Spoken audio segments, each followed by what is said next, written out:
వీడు మామూలు దొంగ కాదు. పోలీసులనే హైవేపై తిప్పలు పెట్టాడు. హైదరాబాద్ విజయవాడ నేషనల్ హైవేపై యాక్షన్ మూవీ రేంజ్లో దొంగను పట్టుకోవడానికి పోలీసులు చేజింగ్ ఫైట్ చేయాల్సి వచ్చింది. హయత్ నగర్లోని 100 వాహనాన్ని చోరీ చేసిన సదరు దొంగ విజయవాడ వైపు పారిపోతున్న నేపథ్యంలో పట్టుకునేందుకు పోలీసులు పరుగులు తీశారు. దొంగను పట్టుకునేందుకు హైవేపై పోలీసులు అలర్ట్ అయ్యారు. హయత్ నగర్ నుంచి సూర్యాపేట దాకా పోలీసులను సదరు దొంగ వాహనంలో పారిపోతూ తిప్పలు పెట్టాడు. అంబులెన్స్ సైరన్తో రైమంటూ అతి వేగంతో దర్జాగా దొంగ పరారవుతున్నాడు. చిట్యాల వద్ద పట్టుకునే క్రమంలో ఏఎస్ జాన్ రెడ్డిని ఢీకొట్టి దొంగ పారిపోయాడు. జాన్ రెడ్డి పరిస్థితి విషమంగా ఉండడంతో చికిత్స నిమిత్తం హైదరాబాద్లోని ఓ ప్రైవేట్ ఆసుపత్రికి తరలించారు. కేతపల్లి మండలం కొర్లాహపడ్ టోల్గేట్ వద్ద గేట్ను ఢీకొట్టి సదరు కేటుగాడు పారిపోయినట్లు తెలుస్తుంది.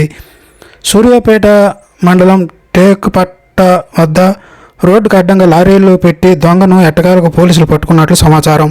పట్టుబడ్డ నిందితుడు గతంలో పలు చోరీలు చేసినట్లు పోలీసులు గుర్తించారు.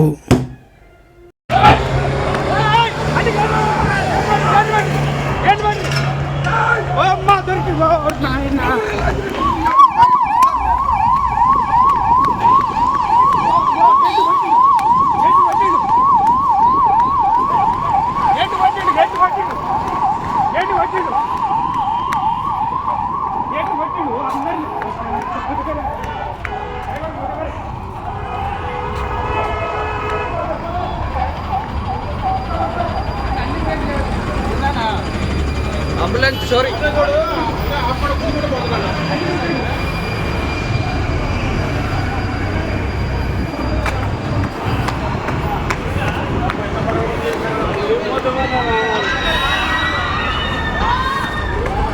వాడు పొట్టు పొడ కూర్చొని పోతున్నాడు.